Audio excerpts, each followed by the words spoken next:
It is I, L Texan, and I'm back because it's football season. Make sure you like, share, subscribe to Tipville USA. And thank you for supporting the movement. El Tiptastico! El Texan. What are you in here? Babe, I'm doing something for the, I thought it was one of the videos where I need to walk in. No, but like, share, and subscribe, y'all. Like,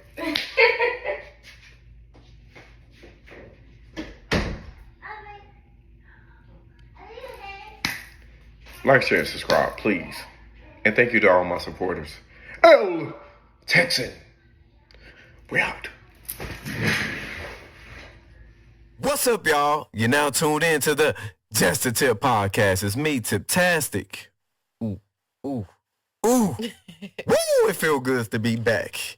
But you can see I am not here alone. To my left, I have this beautiful melanated queen, Miss Maddi Blaire, y'all. What's good, y'all? It's Maddi Blaire. If you don't know me now, you know.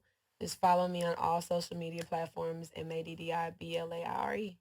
See, look, she already started. We ain't even get started. But our first segment is 7 minutes to get your shit off. Okay. So what that means is you got 7 minutes to say whatever you want. You can say how you feel. You can throw out them shout outs. I love to throw out them shout outs. Okay. And promote yourself. And, you know, tell the people what's going on in your world. Okay. Well, I am a singer and a drummer. I'm a self-taught drummer. Okay. I have 2 businesses right now. I have my Maddie Lock business and I have my lash business. I currently am with Macy's Style Crew. I'm one of the only Black curators and creators on there. It's very few, but there's many. But okay. It's very few. Right now, I have music out. I have Is It Love out, and I have I Remember out. Mm-hmm. I have music videos for like the past few years, even the pandemic. So if you want to go check that out, go check that out. Okay.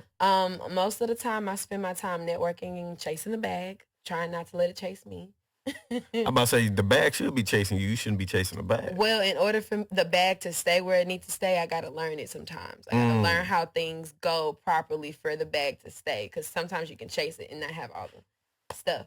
However, other than that, that's really it. I just spend most of my time, you know, working on my businesses. I just got promoted. I used to be in store. Now I'm more on the corporate side and I get more weekends to myself. So that gives me more time to like balance out my creative and work life. And that's what my goal has been all this year. So, okay. Yeah. You still got more time. Yeah. Let me think. See, nobody, shout outs. I'm about to say nobody ever finishes 7 minutes, but you know what I'm saying? I help you out when you need it. Right. But you still got more time. Throw them shout outs. Okay. So shout out number 1 to my husband. We got married this year. Shout out to Pluto. He's helped me with all of my audio engineering for the past 5 years. He's also taught me how to use Logic Pro tools and how to source the right beats for my sound. Shout out to Diamond for this interview. Thank you so much, Diamond. Shout out to you. Shout out to JP from Southwest Digital for being my distributor. Shout out to my mom for having Shout out Mom Dukes.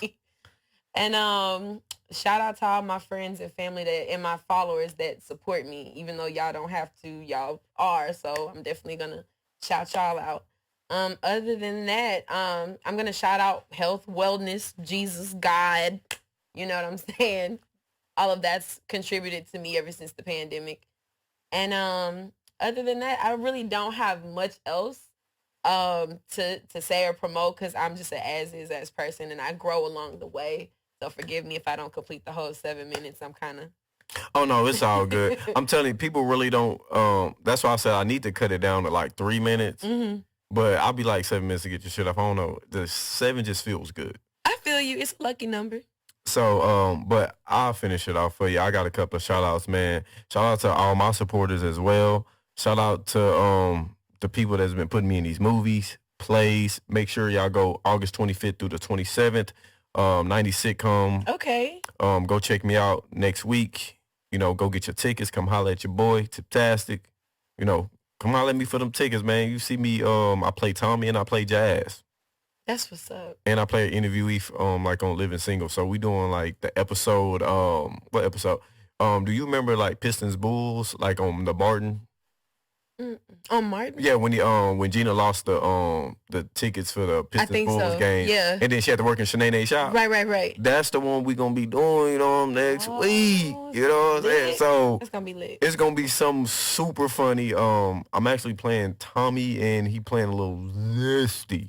Okay. And so it's out of my character, but you know, your boy's an actor, and I'm gonna be doing my thug. Okay. Thizzle thug. So yeah, go make sure you check that out. The reason I ain't been shooting my podcast, y'all, your boy been working, and acting has been putting your boy in the chokehold, and I love it. I love it. That's what's up. So you know, yeah, that's why y'all ain't seen me, but y'all gonna see more of me because I'm balancing the schedule out. So we gonna jump into this interview. You ready? Yes, I'm ready. Okay, so basically, man, we see where you at now. We gonna go wide. We gonna go back. We gonna go all the way back. Okay. So what I'm gonna start off with, what inspired you to follow your music? Okay, so this is a crazy way that I'm gonna express this. So my mother actually was a musician. Okay. My grandfather was the band director, a famous band director for Forest Brook High School before it became a middle school. Got you. His name is still on the side of the building for the band. That's loud. Yeah, so music is very heavy in my family, but my mom and my Uncle Kenny are really the only ones that actually pick up an instrument and actually go out with talent. The rest of my uncles and aunts, they didn't do that, and unfortunately I lost them during the pandemic. So the only people I have left is the ones that do music, my mom and her baby brother. Got you. So it's just kind of been a legacy thing. Like everywhere we would go, people would be like, oh, you got greatness in you. You're going to be great. Do you know who your grandpa was? Do you know who your mom is? And I'm just like, no, but I just like music. Music was always in the house when we clean, when we do like, you know, Christmas musicals for church, revivals, anything you can think of that had to do with music and church, that was me. My mom, when I was about 10 years old, so my mom played at different churches. Okay. And she needed a drummer. I'm second of 5. Oh, you just second of 5. I'm second of 5. So you can understand that I really wasn't trying to look to be no drummer, but she kind of Joe Jackson me a little bit. Joe Jackson. Jackson. Hold on. Did she have a belt and be like, hey, you gonna put Now that I'm grown, I can say, yeah, she did. Yeah. Oh, wow. Like, I mean, like when I say Joe Jackson, I mean, she didn't do it to where like I could actually build a career out of it. And once I started asking her to do that, I was like, well, you got me doing this.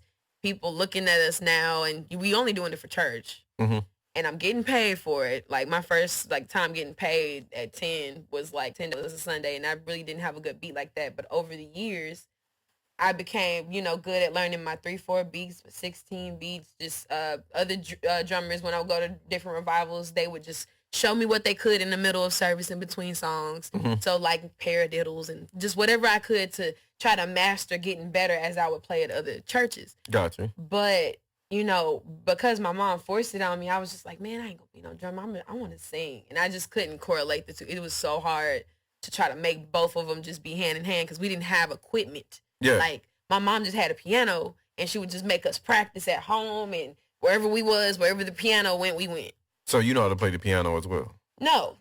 My mom played it. Okay. And so yeah, I was just backing her up wherever church we went to. So as far as transitioning out of that, I was able to kind of get away from, well, I want to say get away from. I was able to kind of grow from my mom maybe when I was 16. Okay. And so I was just like, man, you know, all I know is music and church. I was always the pulpit child. I wasn't someone that could just be in the crowd to receive the message. I would fall asleep playing and she'll come over there, pow. Oh, wow. Like, imagine trying to do sports and drums and everything, and it's not your thing, and you're falling asleep and you tired, and then she don't care that you didn't took tests and did stuff all day. Nah, you doing something. Wake up. So it felt like Joe Jackson, straight up.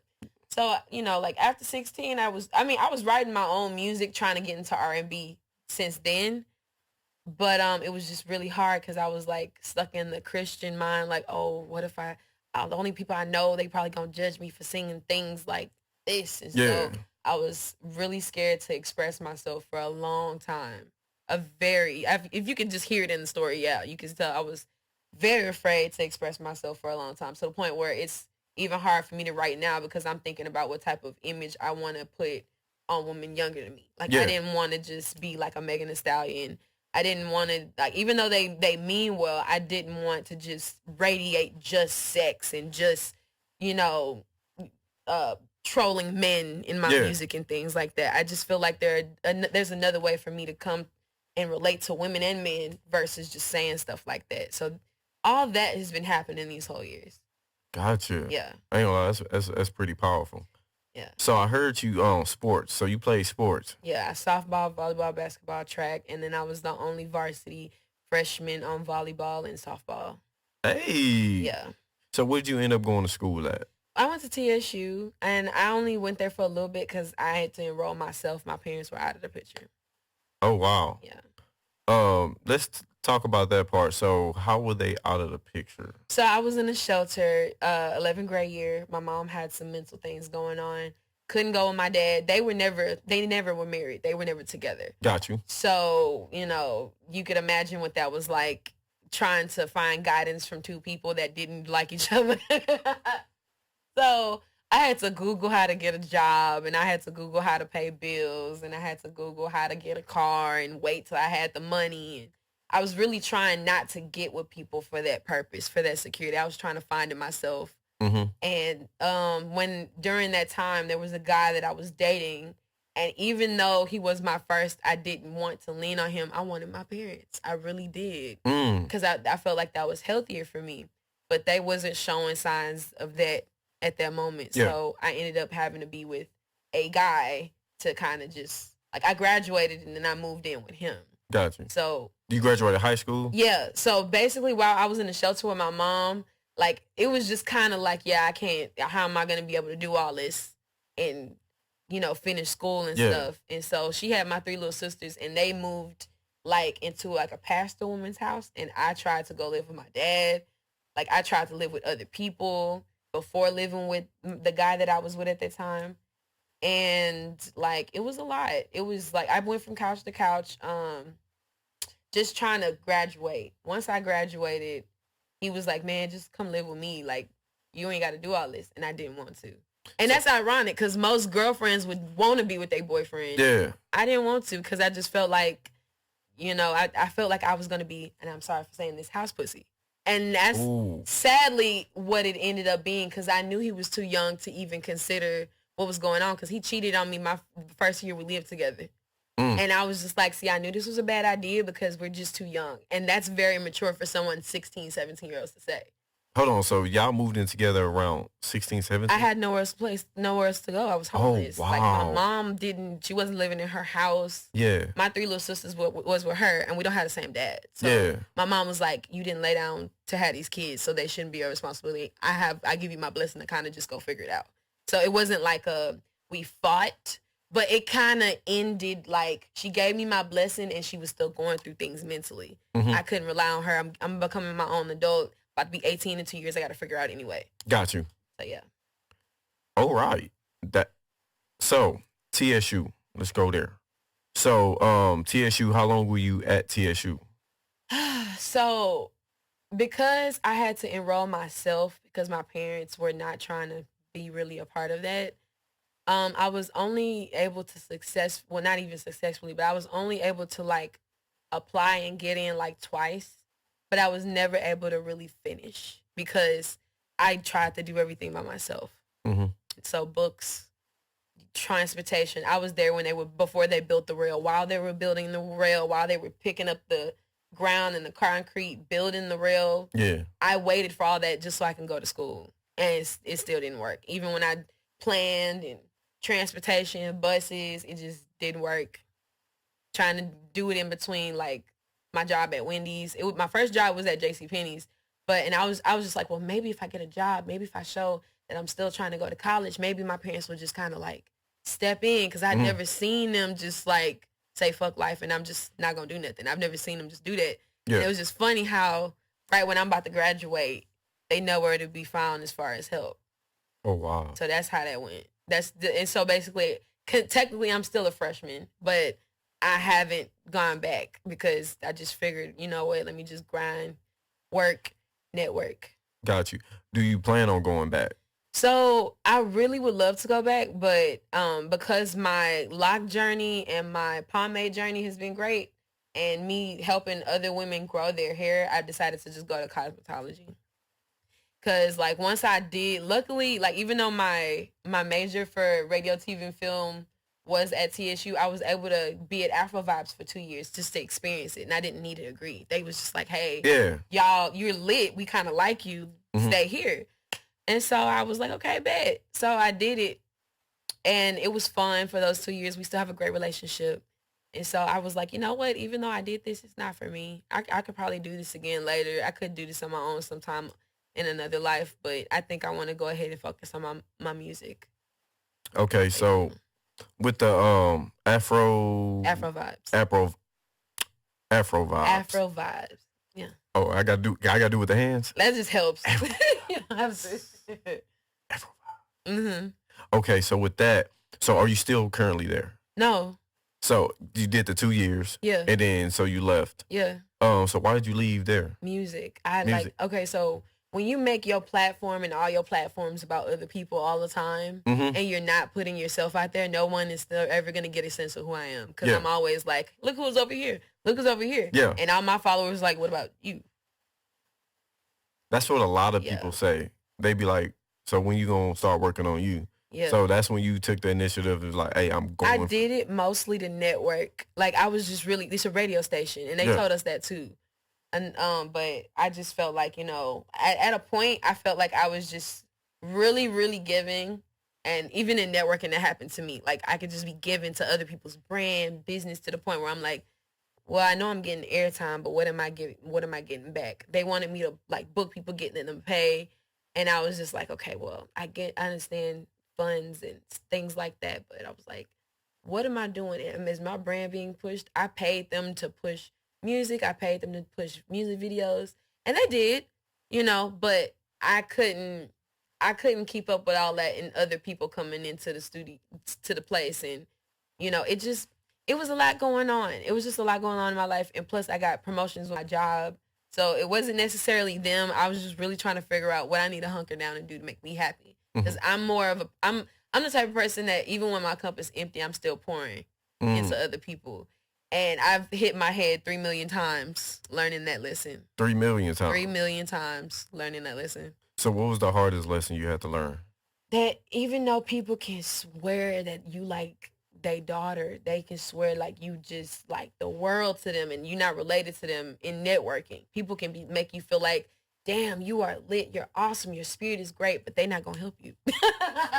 That's just the cold truth. Like, I'm an asset to a lot of people. Sometimes I'll be like, damn, I've invited people that I really thought fucked with me to my wedding and they didn't come. So I'm just like. You know what's crazy? The same thing happened to me because I recently got married as well. Oh, congratulations. Yeah, thank you. Shout out to my goddess. And I invited some people. We did it low key, very low key. Which we both agreed on because we both like try to keep things private because too many people in your business can. You get tired after a while. That young phase, you be wanting to do it for promotion and stuff, but after you get tired and you realize what you attracting, you be like, well, nah. I feel like because I invited people, they said they was coming, they didn't come, which is cool. It hurt. But see, I think because I'm at a different stage in my life, and I've seen so many people disappoint me.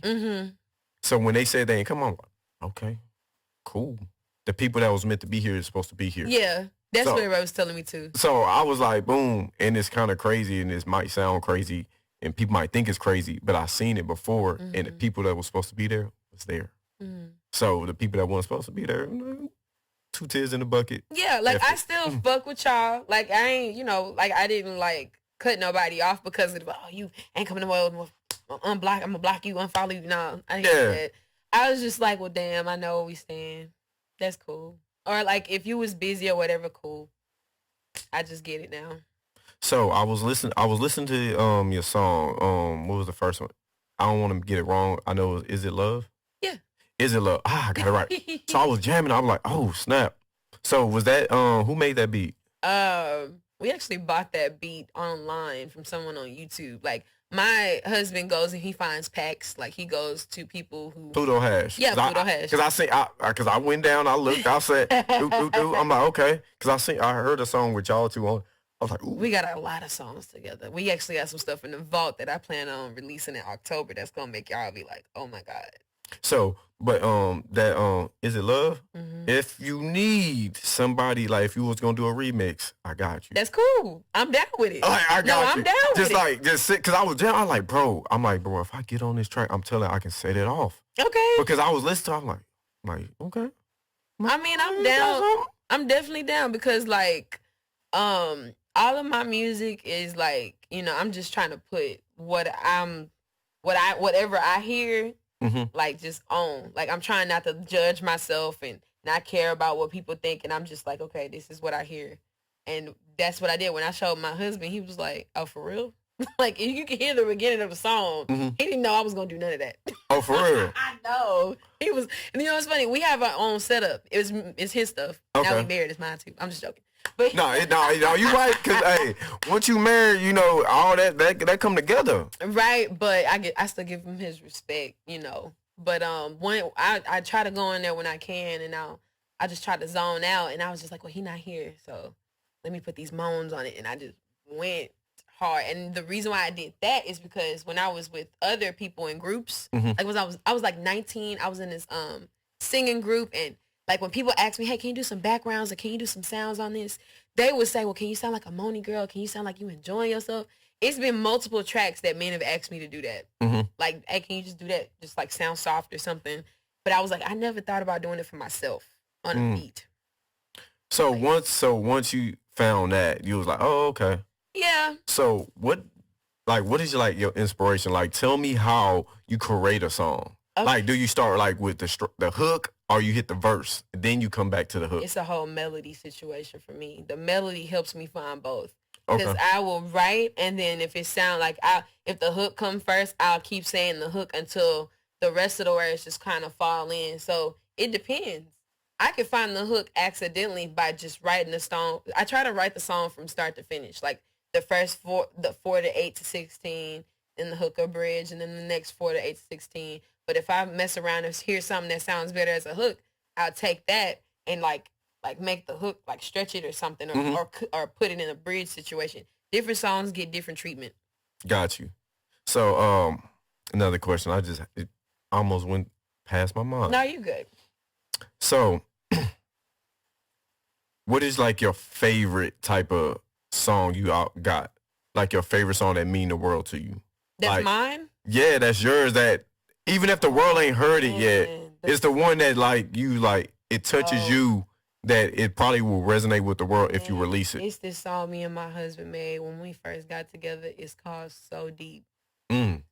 Y'all, when I drop it in October 13th, that song is gonna get all up in here because it's about a woman. Like, it was actually talking about the ex guy that I was with in high school. Yeah. That cheated on me. That he was my first. I was trying to I was too. I felt so naive because you raised up as a Christian girl and you just commit yourself to one person and hoping that he marries you. I went through all that. So deep was the pain of that. And my husband came in as the nigga who was apologizing. And it wasn't even his apology.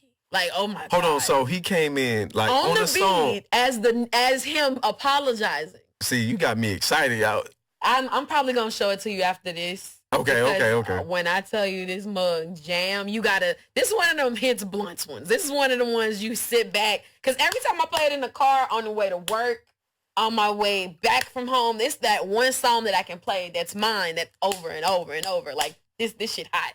So I can't wait to share that.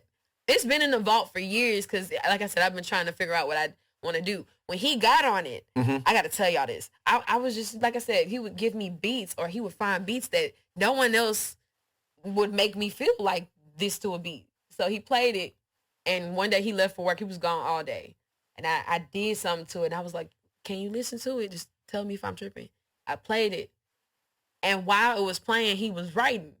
This is when we first got together. Yeah. So, like, yeah. So, like, next thing you know, he was like, look, I got something. I was like, okay, babe.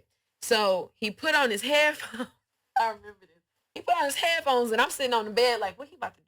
Because we shared the studio with the room, so the Mac was on the dresser. Hold on, so you got a studio in y'all crib? Yeah, Okay. his studio, and we moved it out of one place into our own apartment. Yeah. So, but in the place we were in before, it was like the bedroom, and his studio was on his dresser. Okay. So I'm sitting here like, I'm like, dang, he y'all really on something with that hustle and flow, boy. Love is weird. Like, especially when you're not ready for it and they just walk in on you. Mm-hmm. So I'm looking at him and he starts saying his verse on the like empty part. Mm-hmm. And I was just in awe of the words that he was saying. And I could only hear, when you record and you don't hear the whole thing. You just hear it. And I was just like, this nigga going off. He apologizing. And it wasn't even his problem. So, like I said, I can't wait to show you. I have to show you after this. Yeah, because that sounds like one of them ones. Boy. This is a hot one. Hold on. So is it gonna go on? Are y'all gonna do it like on TikTok? I plan on TikTok? Promoting it. I have all of my music on TikTok right now, but I plan on promoting it once it's dropped. Yeah. Okay. Yeah. We have Disco Kids, so it's gonna be on all platforms. Okay. Yeah. So I got a couple of questions here, right? All right. Your top 5 artists, because one thing about me, I believe in manifestation. Okay. And I like people to manifest their future on these couches, because anybody that comes sit on this couch with me and be on this podcast with me, they are automatically superstars. Okay. Because I only mess with millionaires. Okay. And well, I'm not talking about, you know what I'm saying? I'm not even talking about financially. It's really because it's a mindset first. Absolutely. So, top 5 artists. They can be in Houston or not in Houston that you want to work with. Okay. The top 5. That I want to work with. Yes. Like be on a track with them or just work with them in general? Be on the track with them, like y'all can make music together or... Mentor, any of that? Yeah. Okay. 5 people. This is weird. This is going to be strange, but Anita Baker, Tony Braxton, all because of the voice I love situation. Me some Tony. I ain't gonna lie, I'm not... It's kind of crazy. I'm not really a big Anita Baker fan like that. I feel that. I get it. But for me, it's about like the sultriness. It's more so the sultriness. No, she do go hard though. Yeah. It's not all the music, but it's just the certain ones that make you say, hold on. I ain't into you, but these right here. So yeah, Anita, Tony, Monica, Ashanti, and I really didn't want to say Beyonce because I felt it's stereotypical, but I would. Beyonce. Okay. Yeah. Dang, Rihanna. Hold on. Who you taking out? I'm exchange beef for Rihanna. See, all right, the Beehive gonna get you because cool. I'm gonna make sure I clip this. They don't know who I am anyway, but they will. Oh no, they know who you are. Don't even say they don't know who you are. They know who you are. Right. Because it's coming. Amen. I feel that. It's coming. Trust me. Okay. Producers.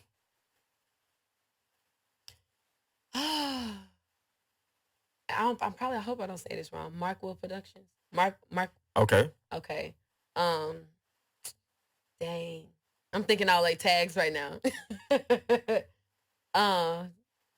Dang. Who else? I can't think of nobody right now. You know what? Let me take all this back. I'm kind of looking for anybody fresh. I don't really have any actual producers I've been following. I'm gonna tell you a producer you can follow, and he makes his own beats. I actually got to sit in a session with him. One of my homeboys is Saying Too Loud. Shout out to Saying Too Loud. Okay. He invited me. He was like, "Hey, Tip, come through and watch the magic happen." So he sat on these couches to Juiced Up Z-Real. He's a producer in Houston. I give you his IG. Okay. Go follow him. He cold like that. Okay. Like he real nice. Okay. And so even some more artists I can shoot your way that I know that's independent. My dog Frank Lee, who was actually on this couch, probably the best lyrical rapper in Houston, and he a teacher. Like he literally was on. He was literally on his couch. He was like, because one thing, because you're gonna have to do this too. Oh Lord. Because every artist got to do it when they sit on his couch. Here we go. So I mean, you got to spit. That's cool. And he was out. He was like, I was like, man, give me either something exclusive or freestyle. He said, man, just throw the names out there, and I can show you the video. He's legit freestyle on his couch. Oh wow. Like that, because he really, really liked that. Okay. So yeah. Okay. So, speaking of artists, you're an artist. Mm-hmm. And this gonna be your time to shine. So, Okay. Any song you want to spit, or if you got something new that people ain't heard, not the one you gonna show me later. We're gonna keep that one in the vault, because that sound like when you drop it, it's just gonna be one of them ones, and it's gonna be epic. Okay. So something you want to spit. I sing I Remember. Okay. The track that's already out right now. That was 2022, if I'm not mistaken. Yeah, I released it last year with a music video. Yeah, because trust me, I went back and then shout out to Diamond. Diamond. Yeah, shout out to Diamond. She put me on, and then I was like, man, let me see what I'm working with. Let me see what I'm working with, because I seen the list. 15 years in the game. R&B like neo soul. I'm like, so, and then I heard I'm like, okay. I'm like, she got something. Mm-hmm. She got something. Still curating, but yeah. But yeah, go ahead. The flow is yours. Appreciate you. Okay. I remember in September when you left me all alone. Got myself all back together, then you called me on the phone. I don't love you, I don't trust you, can you please leave me alone? You say the past is the past, that's why chapters always close. You were talking that whack shit, trying to come back shit, but oh no, you ain't been treating me right since I ain't even have shit, but that shit's long gone. Now you on some Mac shit, thought you was gonna come back and shit, trying to make another pass and shit. Tell your girl I ain't having it, no, ain't having it. I remember in September when you left me all alone. Got myself all back together, then you called me on the phone. I don't love you, I don't trust you, can you please leave me alone? You say the past is the past, that's why chapters always close. Let's go. Let's go. I mess with that. So what was that song about? Same thing. Same thing. The dude. Because listen, I told God, I said, God, I want to write something I experienced. And I didn't experience a lot, but I had different emotions during that time, so I can write about each emotion. And was crazy enough, I performed these songs that I'm telling you about. I went and I was like, you know what? I got to actually go out and sing to other people in the crowd and just see what their reaction to it is. And funny enough, I didn't think nobody was going to rock with it like that because of it being that kind of song. But when I would finish singing, girls would come up to me like, yo, I felt that. No, because see, one thing about music, and again, I do like music on the side. Yeah. When you write with your heart, it's always going to be fire. Forget what the other people will think about it. You wrote that really for yourself because that's your therapy. It was healing, yeah. You know what I'm saying? That's your therapy. You know what I'm saying? And so when you were singing it, I can feel it. Right. And if I can feel it, that means they felt it. Right. But you really were singing it to release that part of you. Mm-hmm. You know what I'm saying? Yeah. So that's why people gravitate to it, because we all been hurt. Shit, I've been hurt. You know? And so one of the fastest songs I ever wrote, right? Mm-hmm. This one, Chris Brown came out with Deuces. When I say I wrote a song in like 5 minutes. Oh my God. Because I'm literally going through it as like speaking. I was like, bro, I went in. I was like, I feel it. and I was like, ooh. Yeah. And then that's like, because that's like really when the magic happened. Mm-hmm. And like, I tried to write a love song before when I wasn't in love. Oh, Jesus. And I felt like it was cool, but it sounded like, to me, I think it was terrible. Right. So like seeing what you just did and then you start beating, I'm like, oh yeah. Yeah. I'm like, okay. Cause I got people to understand. Like you gotta feel it. You gotta feel where I'm coming from. And I've been trying to be more of purpose. Like I said, I'm not Megan. I know who I am now. Like I never really even tried to pretend who I ever was. I just tried to be that. And if it just didn't register right with me, I just wouldn't do it.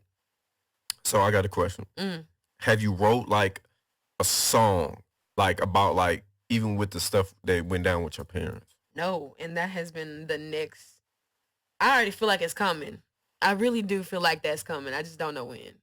So have y'all reconciled? Oh yeah. Like, ain't got no choice. Okay. They always proud of me, and they always knew I was like destined for greatness. They just kind of was just like. So would you say you're the black sheep? Yes and no. Yes and no. All right, explain. Because we gonna end it with that. Okay, so I would say yes because like all of my other siblings like really are getting like a lot of the help and eyes on them and like things that I didn't really get, especially with it. You know, my mom, she went to college the same time I went to college, and I was just like, "What are you doing?" Like, you know what I'm saying?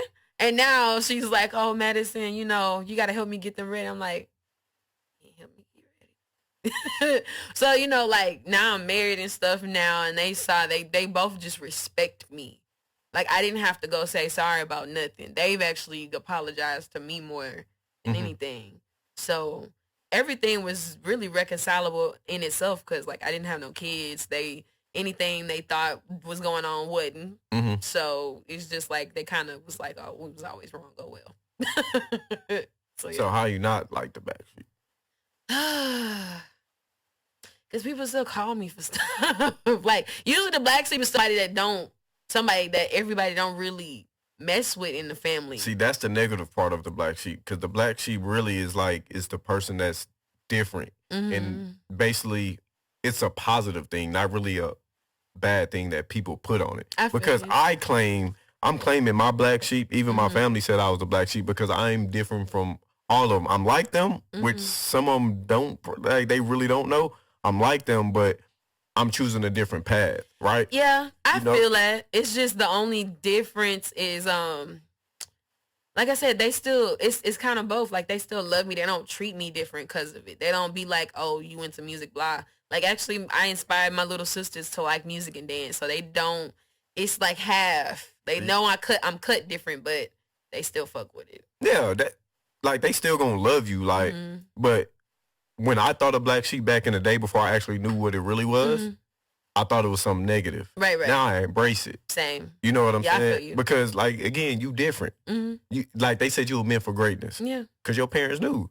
Because only the real ones go through the toughest stuff. Oh my goodness. Yeah. Only the real ones. And the reason like we go through the tough stuff that we probably been through in life is because we was built for it. Yeah. Even when we don't think we built for it, it just, yeah, you're right. And I'm going to tell you, you built for it because I see a star. Oh. And I ain't playing. I feel that. A lot of people have told me that before, so it's got to be confirmation. I don't take that lightly. Yeah. Like, 'cause you got it. You got something. Look at Diamond, you got him all hyping me up. I'm about to say, it's natural hype because one thing about me, I will not fake the phone for anybody. I feel that. 100. So. And I was late. See, you ain't even had to say she. No, I'm just a funny person, y'all. She was a little tardy, but it comes with it, man. Like, I ain't gonna lie, some superstars be late. Some superstars be late. But it's all good. Yeah. So, with that being said, did you enjoy your time on the man, this was podcast? So, like, relaxing. I hope I could come back and do it again one day and be on time. Hold on, what you mean? I hope you can come back. All you gotta do, come hit me up, be like, hey, because again, you're gonna be elevated even more. I'm just getting the story right here. Right. So when you even get over there, like it's gonna be even crazier. And I'm be right here, be like, I was like, you remember that day you sat on my couch on August 18th? I'm be like, man, I told you about how you was gonna manifest your future. Then you boom, you gonna be up there working with him. I'm like, I told you. Yeah. You know what I'm saying? I like saying I told you so when it's positive. Right. You know what I'm saying? I don't want to be like I told you so when something like negative happened. Right. No, I told you so because again, you're a star. Right. I appreciate that, man. And walk like that. I appreciate that. I will. So, always, y'all, peace, love. This is the most important one right here. This love right here, because love is going to conquer the world. Hair grease. Maddie Locks available right now. So yeah, Maddie y'all Locks. hit it up at Maddie Locks and at Maddi Blaire. Make sure y'all go hit her up and get that retweet. Oh, and I did my own color too. So I ain't gonna lie, I was looking at that. Like, yeah, this is me. Y'all want to see my work? Then them 2 strands too. Yep. Hold on, go. Cause that's what my loctician. Shout out to Slay by Renee.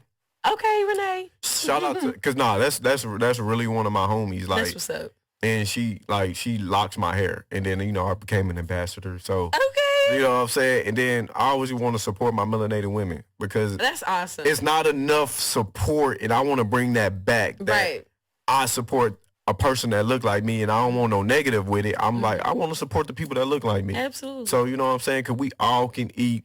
And we all can get some of this money. You know, it's crazy. I'm a part of the Macy's Onyx group, which is for the Black and African American furtherment. So for the global company, like I'm an ambassador for that. So if I ever need to find like ways to help fundraise the community or places or schools that need that type of stuff, I'm actually blessed with the power to actually like go to the presidents of the Black and Black parts of Macy's that have the group, and we actually can find fundraisers and things for y'all. So I feel that. Boom. We out, baby. Bye, y'all.